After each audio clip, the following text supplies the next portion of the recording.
Ann Korin is the co-director of the Institute for the Analysis of Global Security and the author of Turning Oil into Salt: Energy Independency Through Fuel Choice. And good to have you here. Matt and I read your op-ed this morning. We thought it was an interesting story.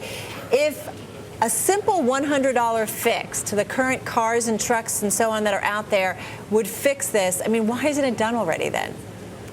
That's a very good question. I think one of the issues is that we don't define our oil problem very well. In fact, President Obama, in his recent speech on energy, essentially defined our problem as it relates to oil, to our level of oil imports and the source of imports. And while it may be counterintuitive, imports really have nothing to do with the national and economic security vulnerabilities that arise from oil dependence. One way to think about that is that in 2008, when oil prices spiked, they spiked everywhere in the world, including in Great Britain. That's why the diesel prices spiked there and why truckers were protesting there, despite the fact that England wasn't importing hardly any oil at that time. So the issue that we need to solve is the fact that oil is a strategic commodity. Just as salt was once a strategic commodity because it was the only way to preserve food, so wars were fought over it and such.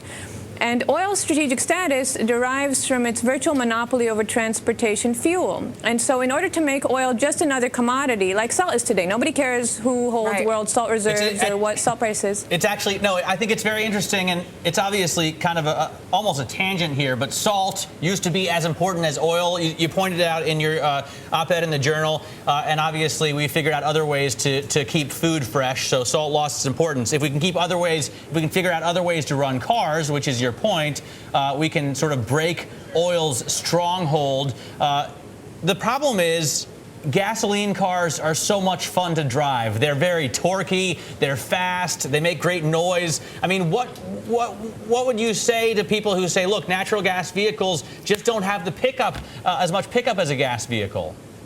Well, I would say, first of all, we're not really talking about natural gas vehicles. What we are talking about is opening vehicles. The easiest way to open them to competition is to open them to liquid fuel competition among gasoline and a variety of alcohol fuels. Alcohol fuels, like methanol, can be made from natural gas. They can be made from coal. They can be made from biomass. And you don't have to give up the fun of driving. Indeed, you know, Indy 500 race cars run on alcohol. So it is true. But easiest way. But Ann, let's talk about the economics of what all this costs. I mean, when everybody was talking about ethanol, they ultimately said it costs too much to make. It just doesn't make sense. It's got a lot of subsidies and so on and so forth. That it's expensive. I mean, you talk about ethanol, biodiesel, methanol. We've got a little chart for our viewers to kind of look at in terms of the cost comparison. I mean, bottom line, if it's going to cost more at the pump to fill up, people aren't going to go there. I mean, so how do we get around that factor?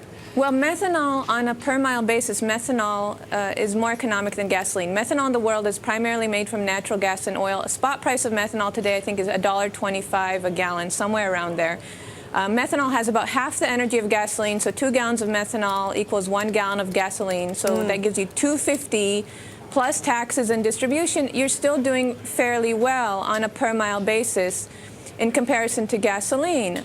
And methanol spot prices have run up recently. You know, they were $1 not so very long ago, and where the price comparison was even better. So, you have a big price. Okay, I'm going to jump in again, because what about the infrastructure? I mean, we don't have that in place. How are we going to get that to happen easily? I'm not saying you're wrong. I'm just saying it's not in place. Yes. How do we get over that hurdle? Infrastructure is an excellent question. You have to put yourself in the shoes of a business person that owns a fuel station with, say, 10 pumps, and ask yourself, when is the business case there to convert one of those pumps to serve alcohol, methanol, for example, or to put in a new one? It's not going to be there until you get to 15 to 20% of cars on the road that are fuel flexible, that can run on gasoline and also on these fuels. Let me ask you if you've considered... Not terribly high to do that. If you've considered a possible conspiracy between car makers and oil companies in Washington. Does that ever... No, I don't really believe in conspiracy theories, I have to say. I think a lot of things are the result of inertia. You know, you really have a chicken and egg issue. Car makers say, well, why should we make all of our cars fuel flexible? Because the fuel's not at the pump, and the fuel stations say, well, why should we put the fuel at the pump until the cars can handle the fuel? And so something's got to give. And we got to run. Ann Korin, thank you so much.